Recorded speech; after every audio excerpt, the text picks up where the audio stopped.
Bien, merci beaucoup Dany pour cette présentation et merci beaucoup de m'avoir invité à nouveau puisque c'est la deuxième fois que je viens. J'étais venu justement avec Coralie Delhomme en 2018, présentions la fin de l'Union européenne.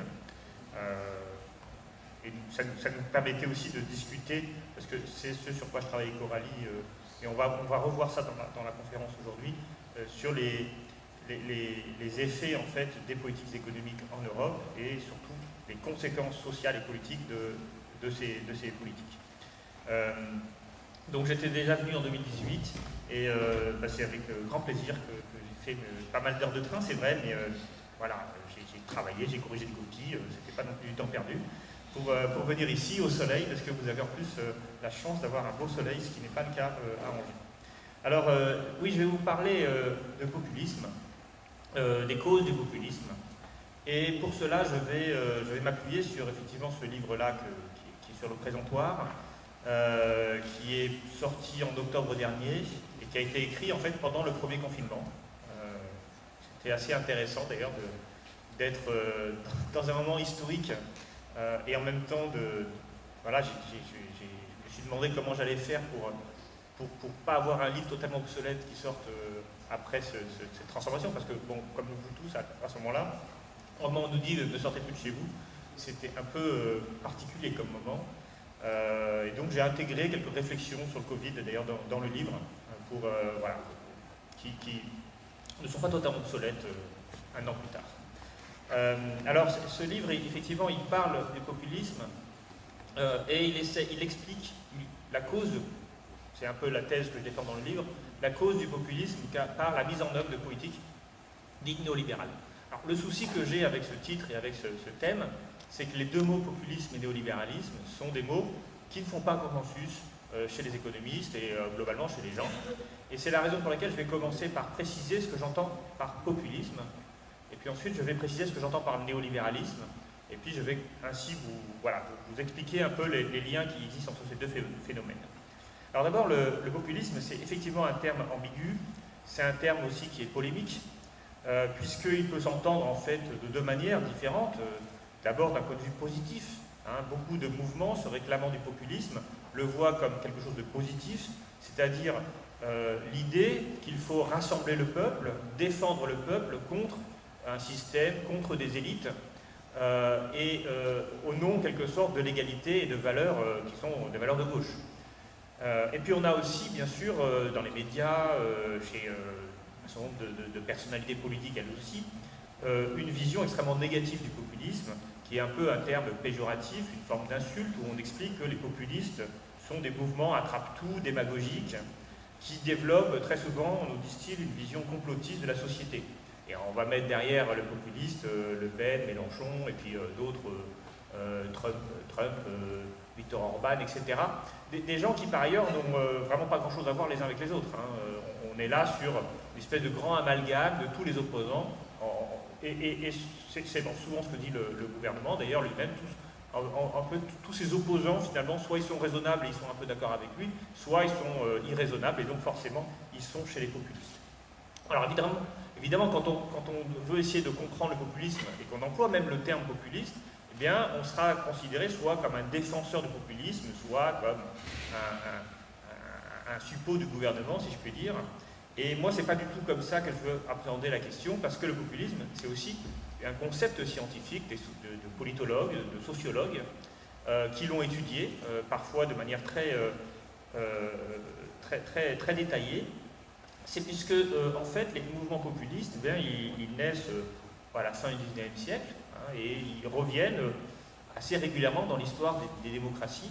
Et donc, c'est pas quelque chose qui relève en fait d'une théorie, d'une doctrine politique. Les populistes n'ont pas forcément d'idéologie derrière, pas d'idéologie populiste à ma connaissance, mais ça relève plutôt d'un phénomène politique qui souvent se caractérise par des personnalités politiques qui vont apparaître et qui vont gagner en popularité en mettant en avant l'opposition entre le peuple et les élites. Alors c'est souvent comme ça que les politologues l'analysent. Mais cette définition, elle ne me convient pas totalement non plus, puisque finalement on réduit le populisme à une caractéristique des mouvements politiques, alors que de mon point de vue, le populisme, il est beaucoup plus large que cela. il peut intégrer des mouvements qui ne sont pas forcément politiques, c'est-à-dire qui ne se traduisent pas dans les urnes, qui peuvent être toutes sortes de mouvements. Alors c'est pour ça que je vais essayer ici de vous présenter une définition, qui est une définition neutre. Il faut juste qu'on accepte, pour commencer, qu'est-ce qu'il y a derrière ce terme, et puis ensuite, voilà, ma définition ne vise pas à recouvrir l'ensemble de ce qu'il y a dans le populisme, mais seulement, c'est une définition de travail. C'est pour commencer à être d'accord sur ce dont on parle. Donc, dans cette définition, ce qui me semble intéressant, c'est que tout d'abord, un mouvement populiste, donc pas un homme, pas un parti, un mouvement, donc quelque chose qui est assez gazeux, comme dirait Mélenchon, quelque chose qui n'a pas forcément de structuration politique, même s'il peut en avoir une. D'abord, le populisme, c'est l'antisystème. C'est-à-dire des gens, un ensemble, un mouvement, qui va chercher à lutter contre le système. Quand je dis ça, ce n'est pas du tout péjoratif ou au contraire pour en faire l'apologie.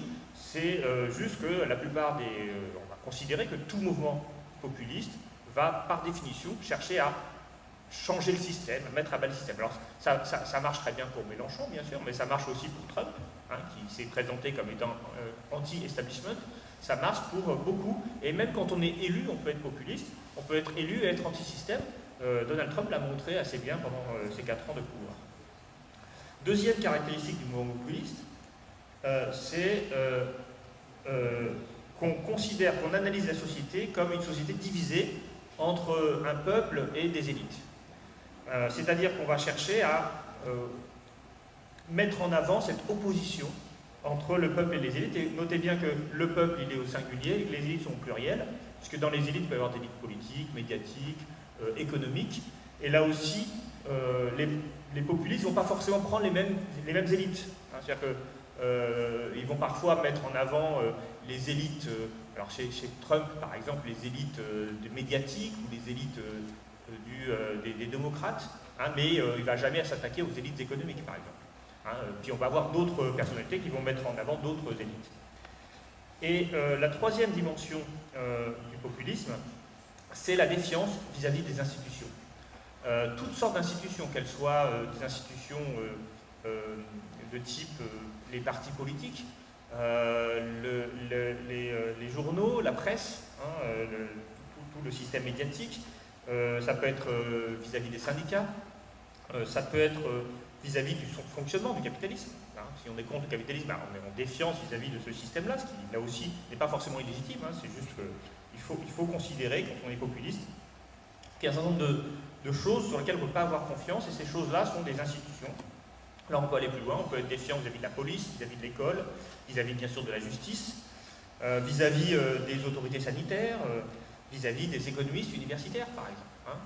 Moi, très souvent, quand je discute sur les réseaux sociaux, on me dit « Ah, mais toi, tu es un universitaire, tu es dans le système, donc forcément, ce que je dis ne peut pas être pris au sérieux. » Typiquement, c'est une réaction populiste. Alors, encore une fois, ça ne suffit pas d'être défiant vis-à-vis des institutions pour être populiste, mais si on réunit les trois caractéristiques, on est anti-système, on considère qu'il y a un peuple et des élites qui oppressent ce peuple, et on n'a aucune confiance dans un certain nombre d'institutions. On peut en avoir confiance dans certaines, mais pas toutes, c'est-à-dire les syndicats, les partis politiques, la presse, etc., la justice. Eh bien, je considère qu'on est populiste. Alors une fois qu'on a dit ça, on n'a pas dit si on est de gauche ou de droite, on n'a pas dit si on est pro ou anticapitaliste. On peut tout à fait être anticapitaliste et être populiste, ou être pro-capitaliste et être populiste. Ce n'est pas le cœur de la définition. Donc on va retrouver dans ces mouvements populistes plein de choses qui sont très disparates. Alors bien sûr, on peut mettre Donald Trump, ça colle en fait assez bien. On peut mettre dedans Jean-Luc Mélenchon, évidemment. De la même façon, ça colle assez bien. Il a vraiment montré sa défiance vis-à-vis d'un certain nombre d'institutions, il oppose le peuple et les élites, et il est anti-système. Mais on peut mettre aussi, non pas des personnalités politiques, mais des phénomènes sociaux. Par exemple, on peut tout à fait mettre dans le populisme le mouvement des Gilets jaunes.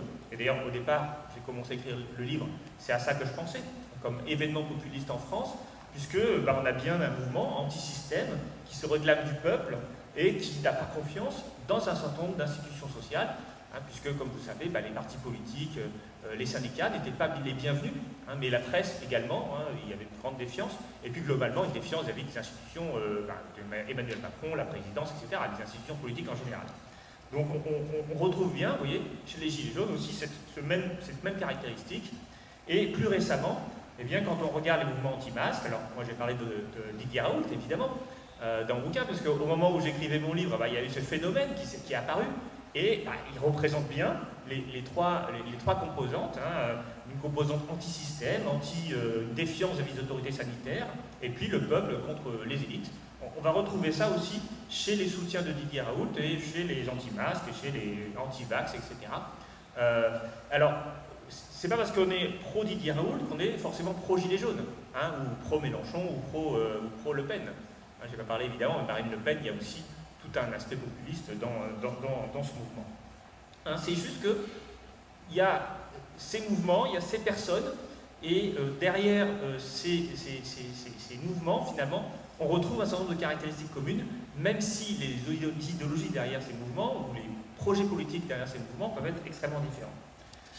Alors, tout cela nous permet ici de comprendre une chose, c'est que à l'origine du populisme, il y a forcément quelque chose qui est de l'ordre du sociologique. Il y a, et c'est l'hypothèse sur laquelle j'ai cherché à travailler dans mon livre, c'est que finalement, on voit le phénomène Didier Raoult qui apparaît en mars-avril 2020, au moment évidemment où il y a une grande angoisse populaire. Hein. Donc on se dit, ce phénomène, il n'est pas arrivé par hasard. Il est arrivé d'abord évidemment à cause de la situation sanitaire qui est absolument terrible et que les gens ils sont angoissés et donc ils veulent se chercher une réponse en quelque sorte et ils ont l'impression que Emmanuel Macron ne leur donne pas la bonne réponse. Et donc ils vont chercher d'autres personnes qui vont leur donner les bonnes réponses. Et si on est dans cette optique-là, de trouver une autre vérité en quelque sorte, c'est que quelque part, on ne peut pas faire confiance, on a le sentiment qu'on ne peut pas faire confiance aux autorités légitimes. Ou même plus simplement, que le gouvernement et Emmanuel Macron ne sont pas légitimes et ne cherchent pas à défendre la population. Il y a même des gens qui ont écrit des livres pour dire que en fait, toute la politique sanitaire visait à tuer des gens. Vous vous souvenez le truc du grand reset, c'était on va remettre tout à zéro, on va remettre l'humanité à zéro, on va créer une grave crise économique exprès pour tout remettre à zéro. Et donc, évidemment, quand on pense comme ça, quand on croit à ce genre de théorie, c'est que d'abord, on n'a pas confiance dans les responsables politiques qui nous gouvernent. C'est-à-dire que la première cause, et c'est ça sur laquelle je vais insister, la première cause qui, pour moi, produit tout le reste, c'est la défiance absolue vis-à-vis de la démocratie, vis-à-vis du système. Et c'est cette défiance, ce terreau fertile de défiance, qui en fait nourrit le populisme. Et ce populisme, il peut arriver pour plein de raisons. C'est-à-dire que le mouvement des Gilets jaunes, il apparaît parce qu'on va faire la taxe carbone, précisément augmenter les prix de l'essence, et les gens, tout d'un coup, se réunissent, ils disent c'est pas possible. Et quand ils se réunissent, ils pensent le gouvernement veut nous faire les poches, et d'ailleurs pas totalement à tort, j'y reviendrai tout à l'heure, et donc le gouvernement n'est pas là pour nous servir, il est là pour se servir, et il est là pour servir le système. Et c'est à ce moment-là qu'il y a tout un ensemble qu'il y a un mouvement qui se crée en fait, qui, via les réseaux sociaux, via surtout les prises de position sur les ronds-points et le regroupement de personnes. Je pense que le mouvement des Gilets jaunes est vraiment un important mouvement social en France, sans doute le plus important depuis très longtemps, et que ce mouvement, et encore une fois, le fait que je le qualifie de populiste ne veut absolument pas dire que je m'en dissocie. Au contraire, moi j'ai manifesté avec les Gilets jaunes, je me permets de le dire. C'est un mouvement qui m'est pour ma part tout à fait sympathique, parce que je pense que ces revendications étaient légitimes, et que globalement, il a plutôt aidé les Français à se faire entendre, et d'ailleurs il a entraîné Emmanuel Macron à quand même changer un certain nombre de positions, et notamment à annuler la taxe carbone et à d'autres choses. Donc c'est un mouvement qui était vraiment un véritable mouvement social, plutôt positif. C'est pas parce qu'on est populiste, entre guillemets, qu'on est forcément dans un camp ou dans l'autre, ou qu'on est forcément a priori légitime.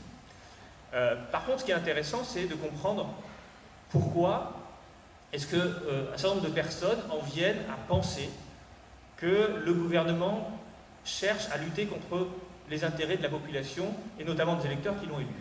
Parce qu'un principe démocratique, une démocratie à l'endroit, si je puis dire, c'est une démocratie dans laquelle les électeurs votent, ils votent pour des représentants, les représentants représentent les électeurs, et donc les citoyens, et agissent au service de ces citoyens.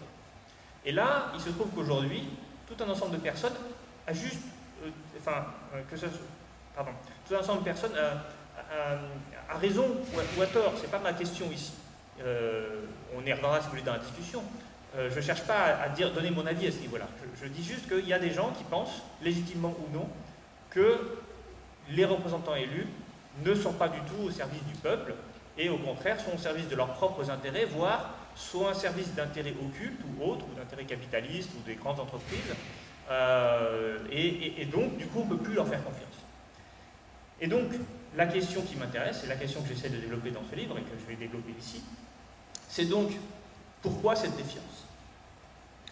Pourquoi une partie de la population, et là aussi il ne faut pas généraliser, les mouvements populistes ne représentent pas une majorité encore aujourd'hui en France, a priori, mais une partie assez importante de la population a l'impression que tout un ensemble d'institutions, le système en général, ne fonctionne pas au service des gens, mais soit au service de lui-même, soit au service d'autres intérêts. Et donc forcément, si on pense cela, on ne peut pas avoir confiance dans le système et dans les institutions, et dans Macron, et dans tout ça. Donc tout cela, en fait, produit naturellement du populisme. Alors pourquoi cette défiance? C'est un peu la grande question.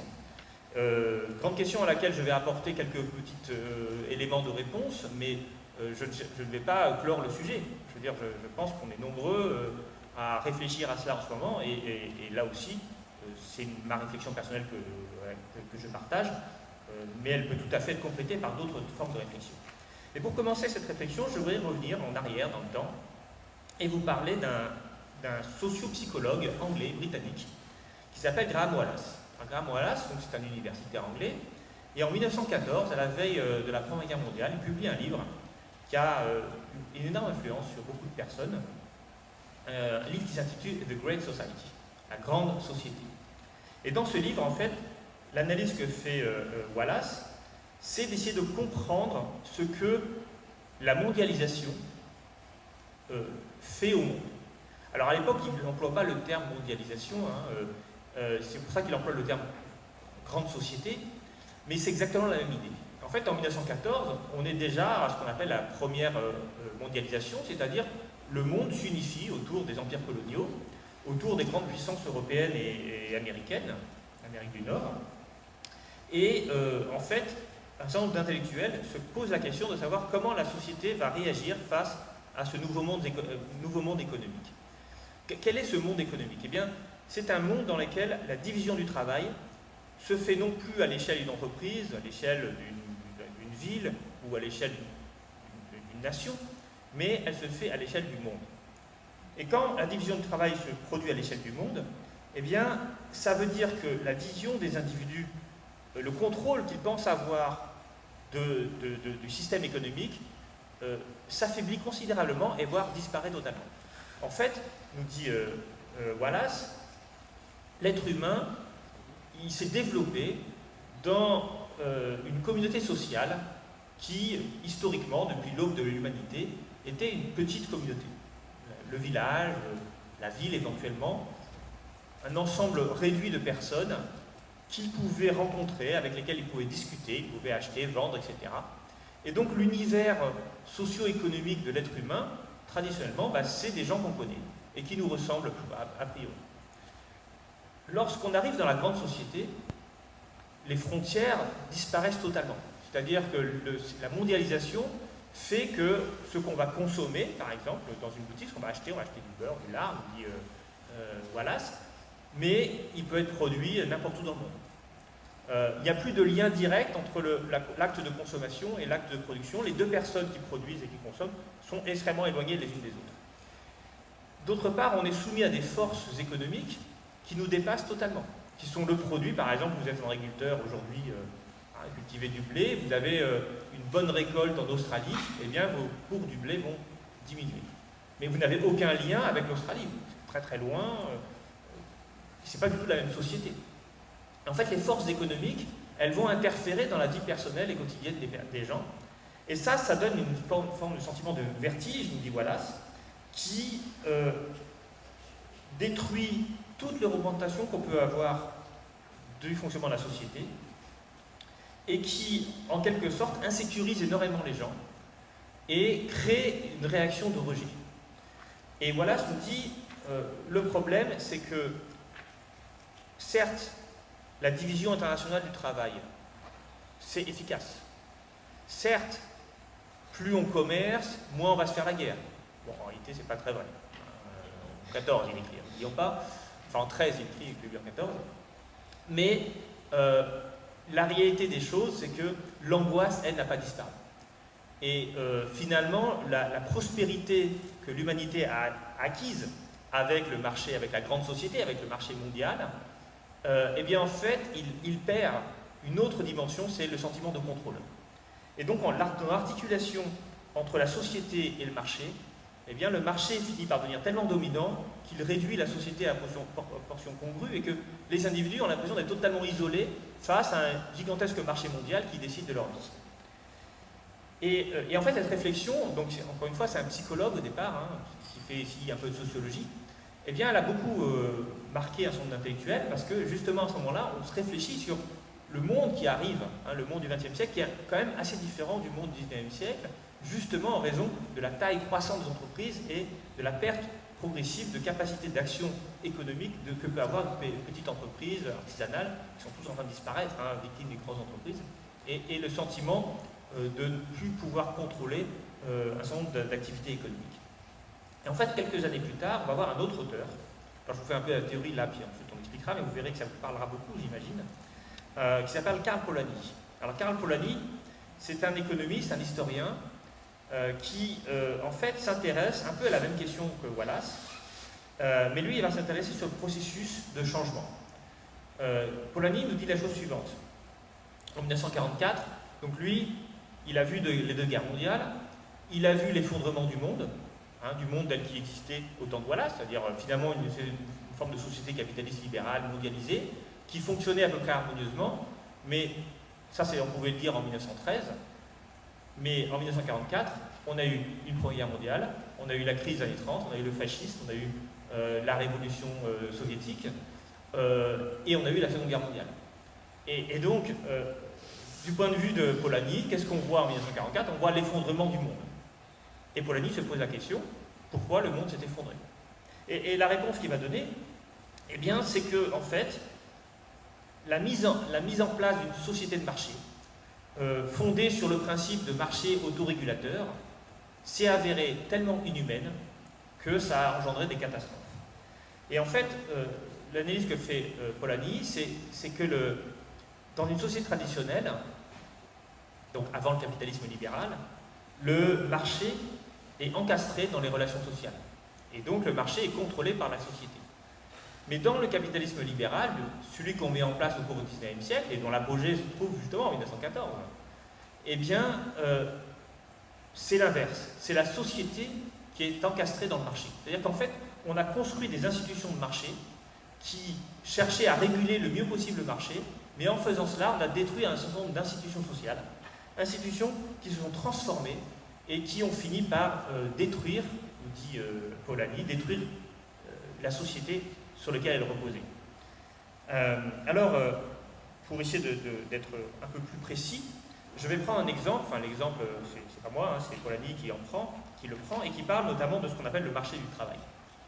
Alors déjà, il faut bien penser une chose, c'est que l'idée d'un marché du travail ne va absolument pas de soi. Le travail, c'est une occupation humaine.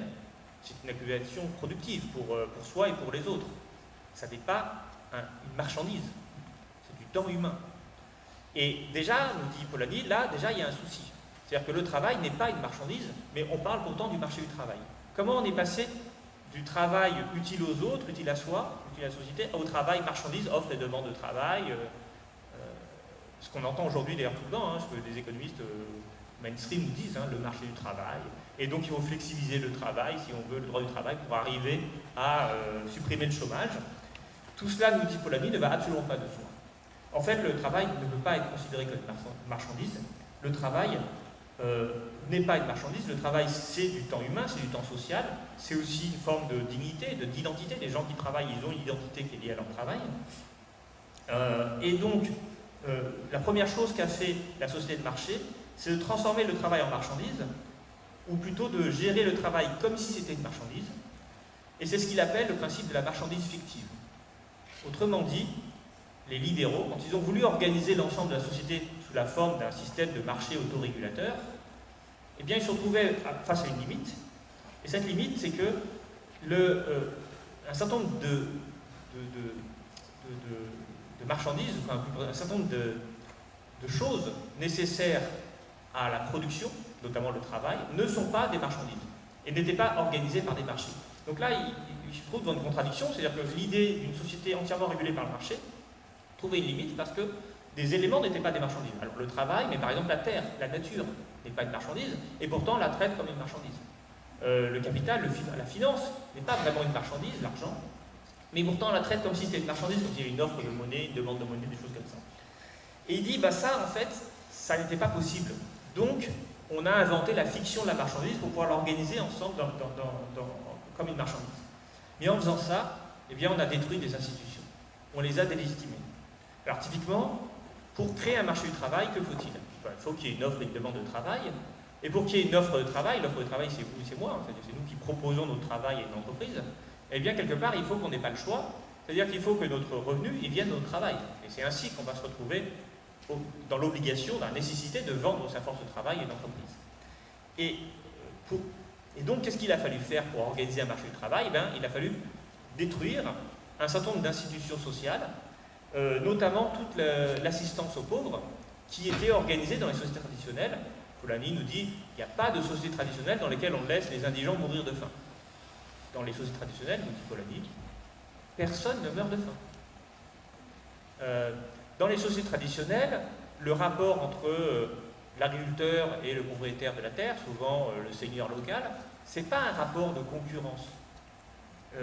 C'est-à-dire que le seigneur ne vire pas ses fermiers. Le fermier ne met pas en concurrence les différents seigneurs. En fait, on est dans une ferme, on est attaché à la terre, et puis on négocie avec... voilà, c'est des relations sociales en fait qui passent. Le travail se fait dans le cadre d'une relation socio-économique qui organise les rapports entre le propriétaire de la terre et le fermier. Pareil dans les corporations des sociétés traditionnelles, quand on rentre dans une corporation, qui sont les entreprises, on va dire pas les manufactures, enfin il peut y en avoir, mais les corps de métier dans les villes, dans les centres urbains, on n'organise pas sa relation avec son maître de la corporation comme une relation de travail concurrentielle. On est introduit, un peu comme tout à l'heure, on est introduit dans la corporation, puis on y reste toute sa vie. Et les salaires augmentent en fonction de l'âge, en fonction de l'estime que les gens portent pour soi. Et tout cela n'est pas une relation économique, c'est une relation socio-économique. Et donc, nous dit Polanyi, pour construire un marché du travail, il a fallu démanteler toutes ces institutions. Et notamment démanteler l'assistance aux pauvres et aux indigents. Et ça, c'est ce que va faire l'Angleterre avec la suppression, enfin, la transformation des lois sur les pauvres, où on crée des workhouse extrêmement durs, dans lesquels on va mettre les pauvres en échange d'une assistance, c'est-à-dire qu'au lieu d'aller assister les pauvres à domicile, on va les enfermer dans des maisons de travail où ils seront obligés de travailler dans des conditions épouvantables pour être alimentés. On va aussi faire en sorte d'avoir toujours un certain matelas de chômage. Et parce que si vous gérez le travail comme une marchandise, il vous faut des stocks. C'est le principe de l'armée industrielle de réserve, on parle Karl Marx. Et puis, bien sûr, il faut éviter toute loi sociale, parce que toutes les lois sociales vont créer des rigidités dans les rapports entre employeurs et personnes qui cherchent du travail. Et tout cela eh bien, ne va pas fonctionner comme une véritable marchandise que vous stockez, que vous utilisez facilement, que vous pouvez échanger à tout moment. Toutes les lois sociales sont donc incompatibles avec le principe de travail comme marchandise. Bon, vous voyez très bien ce que je veux dire. C'est que si on crée un système de marché du travail, qu'on passe des relations traditionnelles, qui sont des relations économiques, mais qui sont aussi des relations sociales, et qui sont instituées par l'État. C'est-à-dire que les salaires étaient réglementés dans l'ancien régime, avant le capitalisme. Tout, et il y avait des systèmes d'assistance aux pauvres qui existaient dans toutes les sociétés traditionnelles. Quand on détruit tout ça et qu'on dit aux gens, maintenant, si vous voulez vivre, il faut travailler, et il faut vous vendre, il faut vendre votre travail, il faut négocier le salaire, parce qu'il n'y a pas de cadre pour les salaires, eh bien, on voit bien qu'on passe dans une société qui est extrêmement différente des sociétés traditionnelles. Et ça, qu'est-ce que ça produit? Eh bien, ça produit une insécurité fondamentale chez les individus, et ça crée des mouvements sociaux. Et en fait, ce qui va se passer au XIXe siècle, c'est que ce système-là ne va pas fonctionner. Et Polanyi nous dit ça. En fait, ça n'a pas fonctionné. parce que les ouvriers ont fini par se rassembler en classe ouvrière, ils ont fini par monter des syndicats, ils ont fini par devenir une force d'opposition, qu'on pourrait aujourd'hui appeler populiste, pourquoi pas, parce que effectivement, dans ce moment-là, il y avait bien un anti-système ouvrier. Alors on crée le suffrage censitaire pour les interdire de vote, et puis progressivement, en fait on ne peut pas faire autrement, donc on va libéraliser progressivement on va faire en sorte, libéraliser le droit syndical et faire en sorte de mettre en œuvre progressivement, très tardivement d'ailleurs, des premières lois sociales, la limitation à la durée du travail, l'éducation obligatoire, le suffrage universel, tout un ensemble de choses qui vont amener le progrès social des ouvriers. Mais le problème, c'est que dès qu'on fait ça, nous dit Polanyi, on a désorganisé la société. On a désorganisé le système économique fondé sur l'idée des marchés autorégulateurs, parce que du coup, il n'y a plus de marché autorégulateurs, il y a l'État qui fait des lois sociales. Bref, en fait, au début du XXe siècle, le système capitaliste libéral conçu au XIXe siècle s'effondre. Il s'effondre en raison des guerres, mais il s'effondre aussi en raison de ces incohérences internes. On ne peut pas organiser un système, on ne peut pas compter sur le laisser-faire uniquement pour gérer l'ensemble de la société. On ne peut pas encastrer totalement la société dans l'économie. Et donc, au début du XXe siècle, il y a une crise du laisser-faire. Alors, évidemment, l'autre événement qui va amener les économistes à s'interroger sur cette crise du laisser-faire, c'est la crise des années 30, la crise de 1929, qui montre là aussi que la finance laissée libre à elle-même ne fonctionne pas. Et c'est à ce moment-là qu'on va avoir des intellectuels qui vont se réunir dans les années 30 pour essayer de trouver une réponse à ces problèmes-là. Et c'est à ce moment-là, donc, qu'on va concevoir une théorie, une nouvelle doctrine qu'on appelle le néolibéralisme. Et le néolibéralisme, en fait, son principal, ce à quoi il s'attaque, ce qu'il veut changer, c'est le laisser-faire. Ce qui est au cœur du néolibéralisme, c'est la contestation du laisser-faire comme principe d'organisation de la société et de l'économie. Et là, si je dis ça, c'est que ça ne paraît pas tout à fait évident. On a l'impression que les néolibéraux sont des gens qui sont pour le laisser-faire du marché. Mais en réalité, ce n'est pas du tout comme ça que les débats se font dans les années 30. Alors ces débats, on les retrouve à l'école de Fribourg, en Allemagne, c'est ce qu'on appelle les ordo-libéraux, qui en réalité sont une branche des néolibéraux, qui se fondent, donc une école qui se fonde en 1936. Et puis en 1938, on a ce qu'on appelle le colloque Lippmann, du journaliste Walter Lippmann, qui a publié en 1937 un livre qui répond d'ailleurs directement au livre de Wallace, en essayant de penser un nouveau système économique qui soit un système libéral, mais qui ne soit pas fondé sur le principe uniquement du laisser-faire. Bon, alors qu'est-ce que disent ces intellectuels, ces économistes? Ils disent le marché non régulé, ou absolument non régulé, est impossible, ça ne fonctionne pas. Ça ne fonctionne pas parce qu'il va y avoir un certain nombre de défaillances qui vont apparaître. La première, évidemment, c'est celle dont j'ai parlé, c'est la défaillance sociale. Vous allez vous retrouver avec une misère ouvrière qui va faire que les gens ils vont se syndiquer, ils vont se révolter, ils vont faire grève, et vous allez retrouver avec la révolution russe. Parce que n'oublions pas qu'en 1938-37, c'est de ça dont on a peur. On a peur aussi des fascistes, qui sont une autre manière de contester l'ordre établi. Donc il faut absolument préserver l'ordre social. Premier élément. Deuxième élément qui dysfonctionne, si on laisse le marché faire, disent-ils, eh bien bientôt il n'y aura plus de concurrence. Il y aura des grandes entreprises extrêmement puissantes qui vont tuer le marché et devenir des monopoles. Ça aussi, c'est pas possible. Donc il faut contrôler la concurrence. Si on laisse faire, on va se retrouver avec des pays. Vous savez qu'à l'époque, on avait un système monétaire qui était fondé sur l'état noir, mais on avait aussi, dans les années 30, des pays qui avaient perdu tout leur stock d'or, notamment l'Allemagne. Qui devaient payer des réparations importantes aux autres pays en or, et qui du coup n'avaient plus d'or pour sa propre monnaie. Du coup, on a eu cet épisode d'hyperinflation au début des années 20, et du coup se pose la question de savoir mais comment on fait pour établir un système monétaire qui soit fiable, qui permette au marché de bien fonctionner si on supprime l'état noir. Donc, troisième grande question, la question de la monnaie. Et puis, quatrième grande question, eh bien, le libre-échange. Puisque là aussi, dans les années 30, on a des pays qui se replient un peu sur eux-mêmes, qui se replient, voire sur leurs empires coloniaux. Et le problème, c'est qu'il y a des pays qui ont des empires coloniaux importants, qui peuvent donc avoir accès à un certain nombre de ressources, et puis d'autres qui n'en ont pas. Et souvenez-vous, c'était aussi le cœur des problématiques de l'époque, parce que l'Allemagne, si elle s'est réarmée, etc., c'est aussi parce qu'elle avait été privée de ses colonies, et qu'elle voulait se venger pour avoir accès à des ressources auxquelles elle n'avait plus accès. Puisque, pensez par exemple au caoutchouc, qui était une matière première extrêmement importante au début du XXe siècle, puisqu'on avec ça, on va des voitures, etc. Si les Allemands voulaient du caoutchouc, il fallait qu'ils passent par les empires coloniaux britanniques, hollandais ou français pour acquérir cette ressource.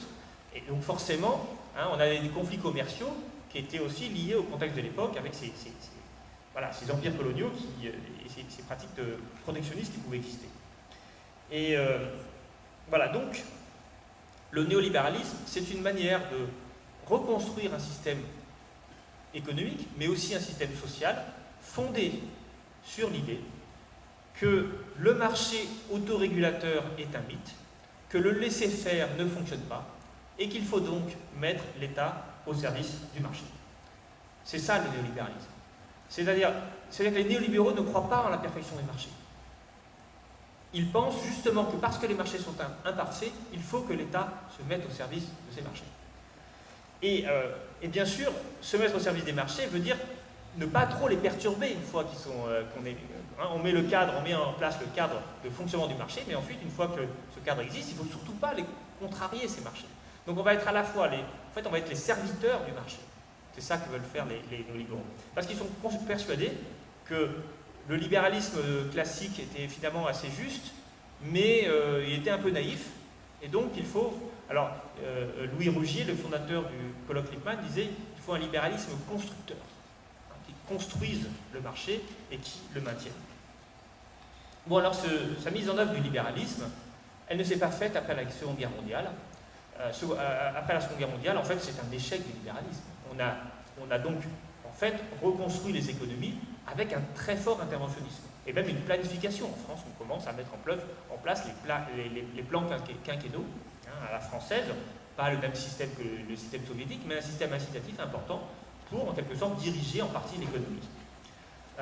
Aux États-Unis, on a aussi un système social qui se met en place, un contrôle très fort, là aussi, de l'économie. Je donne un exemple dans mon livre sur comment est-ce qu'on a, du temps de Kennedy, comment Kennedy pouvait interdire à des entreprises d'augmenter leurs prix, parce que en fait, tout était extrêmement contrôlé, et y compris les hausses salariales se décidaient à la Maison-Blanche, les hausses salariales dans les grandes entreprises. On a complètement oublié que l'économie de l'après-guerre, c'est une économie qui est en grande partie administrée.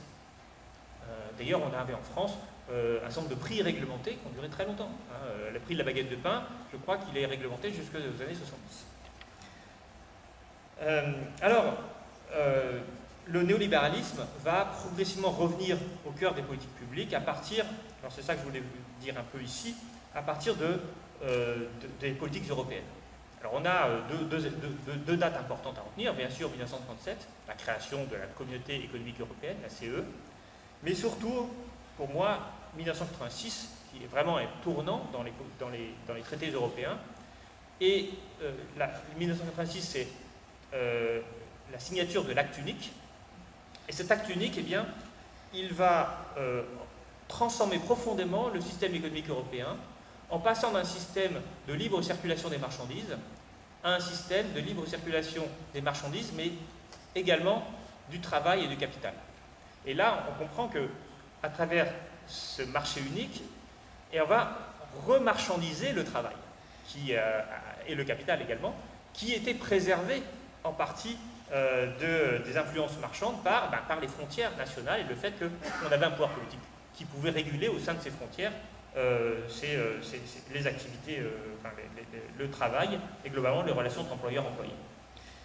Alors l'autre élément de 86, c'est que si on fait la libre circulation du capital et du travail, il faut que tout le monde soit à égalité. Donc on va introduire aussi une norme qui existait déjà en 57 et qui est renforcée en 86, c'est le principe de la concurrence libre et non faussée, c'est-à-dire faire en sorte que les États n'aient plus le droit d'intervenir au sein du marché unique pour favoriser leurs entreprises au détriment d'autres entreprises. Derrière cela, on interdit de fait aux États de mener des politiques industrielles, c'est-à-dire d'influencer le système productif. Ce qui signifie que les entreprises décident librement d'investir où elles veulent en Europe. Il n'y a plus de frontières au capital. Donc, je suis une entreprise italienne, je peux investir au Danemark, en Espagne, n'importe quel pays européen qui est membre du marché unique. Alors évidemment, quand on fait ça, eh bien, on va engendrer des effets dont j'ai parlé dans la fin de l'Union européenne, dont j'étais venu parler ici déjà, il y a 3 ans. C'est ce qu'on appelle les effets d'agglomération. Alors, qu'est-ce que c'est que les effets d'agglomération? Eh bien, en fait, lorsque vous êtes un investisseur et que vous voulez produire un investissement, alors, 2 choses. Soit l'investissement, il doit forcément être produit là où il y a les consommateurs. Dans ce cas-là, dans chaque ville, vous avez un supermarché, vous voulez créer des supermarchés, vous faites des supermarchés répartis également dans le territoire, proche de là où se trouve la population. Soit vous voulez produire un produit industriel.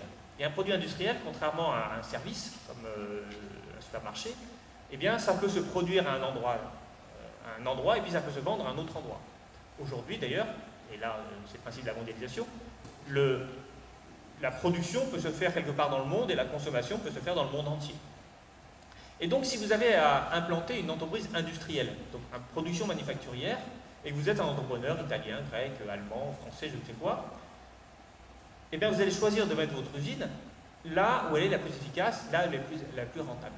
Et là où elle est la plus rentable, ça peut tenir compte à la fois des salaires, de la fiscalité, mais ça tient compte aussi beaucoup, très souvent pour les entreprises manufacturières, d'un certain nombre de facteurs territoriaux qui vont vous rendre plus efficace. Notamment, tout ce qui est infrastructure de transport, notamment l'accès aux grands ports, tout ce qui est aussi sous-traitant possible. Et en fait, vous allez vite vous apercevoir qu'en Europe, il n'y a pas 10 000 endroits où on peut implanter une usine de manière efficace, une usine de taille mondiale, je parle. Concrètement, les 4 plus grands ports européens, ils sont sur la mer du Nord. C'est Amsterdam, Rotterdam, Hambourg et Anvers. Pas dans l'ordre. Le premier dans l'ordre, c'est Rotterdam. C'est à 500 km de bande côtière. Tous ces ports, qui sont reliés par des fleuves à l'intérieur de l'Europe, du continent européen. Mais ils ne vont pas jusque dans tous les pays. Alors, en France, on a le Rhin, je vais aller à Rotterdam, mais en Italie, il n'y a rien. En Espagne, il n'y a rien. En Grèce, évidemment, il n'y a rien. Donc, si vous voulez être extrêmement efficace, il va falloir que vous implantiez là où il y a déjà des ouvriers, donc des systèmes de formation d'ouvriers, là où il y a des systèmes de transport, là où vous avez des sous-traitants. Et donc, ce qui se passe, c'est que ces infrastructures industrielles, elles vont se développer également, spontanément, là où il y a déjà des entreprises industrielles. C'est ça l'effet d'agglomération. Plus vous avez d'usines quelque part, plus vous avez des infrastructures industrielles qui s'implantent pour servir ces usines, et plus il devient intéressant d'y mettre des usines. C'est comme ça que se créent les grands pôles industriels. Et en fait, du temps d'avant le marché unique, chaque État avait ses pôles industriels performants. Et c'était compliqué d'aller créer une usine à l'étranger, parce qu'on n'avait pas forcément les financements, ou c'était beaucoup plus cher. Donc on créait les entreprises sur son territoire national. Avec le marché unique, tous les investisseurs peuvent librement investir, évidemment encore plus avec l'euro, parce qu'en plus il n'y a plus de frais de change. Tous les investisseurs peuvent aller investir librement où ils l'entendent sur tout le territoire européen. Et donc ça crée des effets d'agglomération, ça concentre le capital industriel, où ça, en Europe du Nord, dans les pays d'Europe de l'Est qui sont proches de l'Allemagne, c'est-à-dire République tchèque, Pologne, Hongrie et Slovaquie, parce qu'évidemment la Roumanie, certes les salaires ne sont pas très élevés, mais enfin on est tellement loin des infrastructures industrielles qu'en fait on ne sera jamais efficace. Donc vous avez ici une dynamique du marché unique qui en fait crée des divergences économiques entre les différents pays. Et ça, eh bien, ça va entraîner un certain nombre d'effets qui vont se voir directement dans les sociétés, et je vais revenir tout à l'heure au populisme. Qu'est-ce que ça signifie, cette organisation, cette nouvelle organisation économique de l'Union européenne? Ça signifie donc que les ouvriers vont se concentrer dans certains territoires. Par exemple, en Allemagne, mais aussi en Pologne, et on va voir d'ailleurs que les usines à forte valeur ajoutée, qui ont plutôt des cadres, vont se retrouver en Allemagne. Les usines à faible valeur ajoutée, qui ont plutôt des ouvriers pas très bien payés, ça sera plutôt en Pologne. Que d'ailleurs, on manquera tellement d'ouvriers en Pologne qu'on va en faire venir d'Ukraine, ou des pays baltes. Voilà, donc on va organiser l'ensemble des choses comme ça. Mais du coup, évidemment, les pays d'Europe du Sud eux, ils vont voir perdre toutes leurs usines. Et les ouvriers d'Europe du Sud, s'ils veulent trouver du travail, il va falloir qu'ils aillent en Allemagne ou en Pologne. Donc, qu'est-ce qui va se passer? Eh bien, on va réorganiser l'ensemble de l'économie, mais aussi, du coup, l'ensemble de l'emploi, en concentrant les emplois ouvriers dans certaines régions, en concentrant les emplois d'ingénieurs aussi, de cadres, dans certaines régions, et puis en faisant disparaître plein d'emplois industriels d'autres régions. Et ces régions, qu'est-ce qu'elles vont faire? Elles vont faire des hôtels, des activités touristiques. Elles vont se concentrer dans le service aux autres, ou alors elles n'auront plus rien, elles vont se dépeupler. Parce que ce qu'il y a derrière cette organisation économique européenne, cette nouvelle organisation, accélérée par le principe du marché unique, c'est des migrations derrière ces emplois. On va se retrouver à l'échelle européenne exactement le même phénomène qui s'est passé dans des pays au moment de l'industrialisation, par exemple en France. Si vous regardez une carte de la population française au début du XIXe siècle, vous voyez une population qui est globalement assez bien répartie. La majorité de la population, elle est paysanne. Donc les gens se trouvent partout où il y a des terres. Donc si vous voulez regarder la densité de population française au début du XIXe siècle, vous voyez, bon bien sûr il y a des villes, mais globalement il y a du monde partout. Quand vous arrivez après à unifier l'économie française, vous mettez en œuvre des grandes entreprises à partir de la fin du XIXe siècle, eh bien on va avoir des zones qui vont se dépeupler, se désindustrialiser et se dépeupler, des paysans qui vont partir vers les villes, mais pas les petites villes du coin, les grandes villes. On va voir par exemple des gens partir à Paris, et on va voir apparaître des zones désertiques, ce qu'on appelle la diagonale du vide en France, qui va du sud-ouest au nord-est. Mais globalement, plein de territoires vont se dépeupler parce qu'il n'y a plus d'activité économique. Ça, c'était à l'échelle de la France. Et avec un État français qui était capable de mettre en œuvre des politiques de péréquation. Mais malgré ces politiques de péréquation, il y a quand même des gens qui ont été en quelque sorte arrachés de leur terre d'origine pour aller dans des grandes villes où, où les systèmes sociaux n'étaient pas forcément développés de la même façon que dans leur village. Dans le village, il y a une solidarité spontanée, tout le monde se connaît. Dans une grande ville, vous avez une forme d'anonymat qui fait que la vie est beaucoup plus dure. Et ces exodes ruraux vers les villes, que la France et que tous les pays d'Europe ont connus à partir de la fin du XIXe siècle, au début mais j'ai envie de dire jusqu'aux années 1960-70, puisque on a encore une désertification d'une partie de la France dans ces années-là. Bien tout ça, on est en train de le reconstruire à l'échelle européenne. Mais alors là, évidemment, il n'y a pas d'État pour organiser la péréquation. Il n'y a pas de système social européen qui va compenser les pertes de certains pays par rapport à d'autres. Et puis, on n'est pas les mêmes peuples, on ne parle pas la même langue. Donc on va se retrouver avec des Italiens mis au chômage, dont la seule perspective sera d'aller travailler en Allemagne. Et en fait, globalement, c'est totalement inacceptable pour les gens. Comment voulez-vous transformer le Portugal en Creuse? C'est-à-dire dépeupler le Portugal, comme on a dépeuplé la Creuse ou la Lozère ou d'autres petits territoires français. Est-ce que la disparition d'un pays, au prétexte que c'est plus efficace économiquement de tout produire en Allemagne, c'est quelque chose qui est politiquement acceptable? Bien sûr que non. Et donc ce n'est pas accepté. Et les gens ne l'acceptent pas. Et en fait, ce qu'on constate, c'est que les pays cherchent, dans ce système ultra concurrentiel du marché unique européen, les pays cherchent à se défendre, à défendre leur économie, à défendre leur société. Qu'est-ce qu'ils mettent en œuvre? Des politiques de concurrence fiscale et sociale. La concurrence fiscale du Luxembourg ou d'autres pays, c'est une forme de réaction à un système. L'Irlande, j'ai dit Luxembourg, mais je pense à l'Irlande. L'Irlande est un pays périphérique, un pays qui était très pauvre au début des années 80. 10 ans après qu'il ait adhéré à la CE, l'Irlande est restée l'un des pays les plus pauvres d'Europe. Pour que l'Irlande se développe, il a fallu qu'il fasse du dumping fiscal.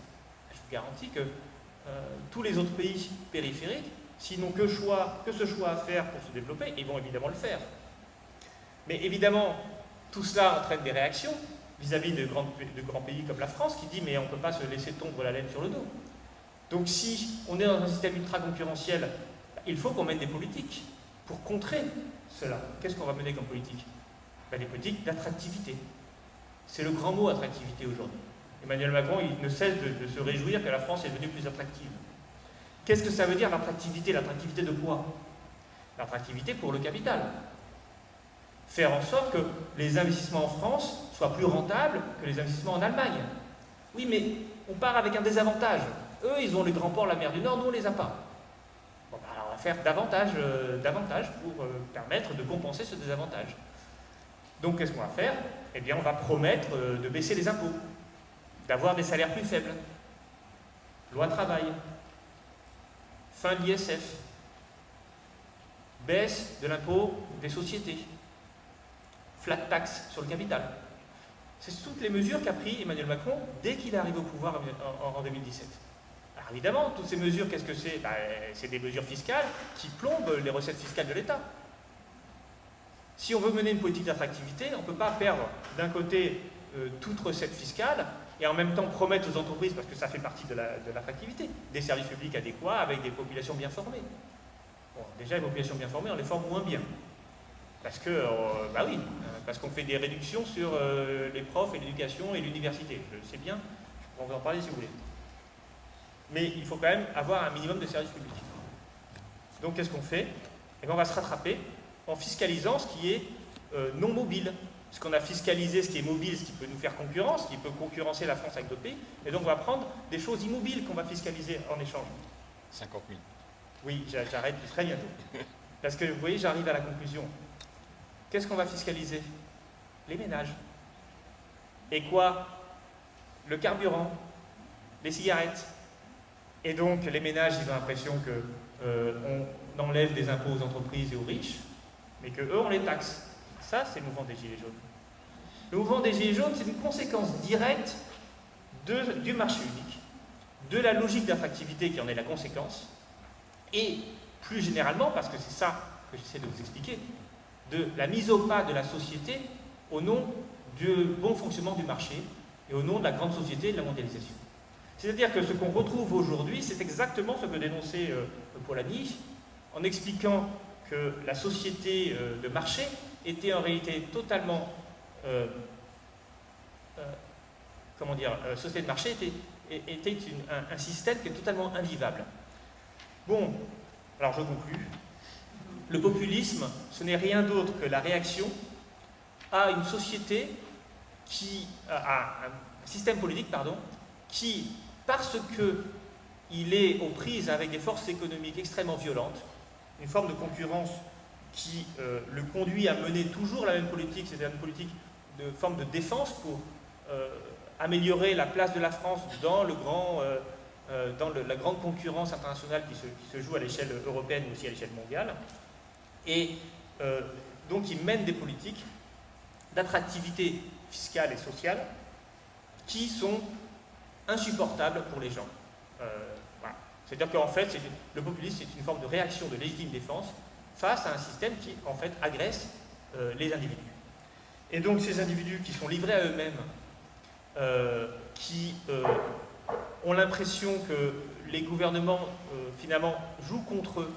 Mais ces gouvernements, c'est pas qu'ils sont foncièrement méchants, c'est que, finalement, ils acceptent les règles telles qu'elles fonctionnent, ils essaient de jouer leur jeu.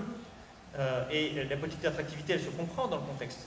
Mais jamais ils remettent en cause le problème, qui est justement cette espèce cette mondialisation à l'échelle mondiale ou à l'échelle européenne. Et du coup, comme on a l'impression que tous les gouvernements mènent les mêmes politiques parce qu'ils sont toujours en réaction face au même contexte, eh bien, on ne peut plus avoir confiance dans ces personnes-là. Les gouvernements apparaissent comme totalement impuissants, voire, parce que c'est très embêtant de penser que le gouvernement qu'on a élu est impuissant. Parce que si Macron est impuissant, alors qui est puissant? Et en fait, la réalité, c'est que, du coup, qu'est-ce qu'on va dire? Il n'est pas impuissant, il est puissant, mais il sert des intérêts occultes. En fait, c'est vraiment la suite logique de tout cela. Bon, je termine quand même sur une note d'espoir. Cette impuissance, elle est en fait totalement fictive. Parce que la France reste un pays souverain. La France peut faire plein de choses. Elle pourrait tout à fait taper du poing sur la table et dire, écoutez, moi, je vais mener des politiques économiques au service de ma population. Et si mes voisins commencent à défiscaliser ou faire du dumping, eh bien, je vais taxer leurs produits. En fait, on connaît la réponse à cette mondialisation. C'est finalement ce qu'on a fait pendant les 30 Glorieuses. Si on refuse de le faire, c'est parce qu'on est totalement imbibé d'une idéologie, l'idéologie néolibérale dont j'ai parlé tout à l'heure, qui ne conçoit les rapports économiques et les rapports sociaux que dans une logique de marché. Et vous voyez, j'en suis au cœur du propos, enfin, finalement j'arrive à la conclusion, mais c'est ce que j'ai voulu montrer dans mon livre. C'est-à-dire que, en fait, derrière tout ce système, il y a non pas un complot des grands méchants capitalistes pour asservir les individus, mais il y a surtout une fausse évidence de ce que doit être la société et l'économie. Et c'est pour cette raison que je pense que le combat idéologique il est extrêmement important. Parce que tous mes collègues économistes, y compris de gauche, c'est ça que j'explique, ils sont en grande partie tellement imbibés de néolibéralisme, tellement imbibés de la foi dans le marché, qu'ils ne parviennent pas à comprendre qu'en fait on pourrait tout à fait faire autrement les choses. Et donc cette impuissance, je pense qu'elle est assez facile à y remédier, pourvu qu'on accepte de penser les choses autrement. Voilà, je vous remercie, désolé d'avoir...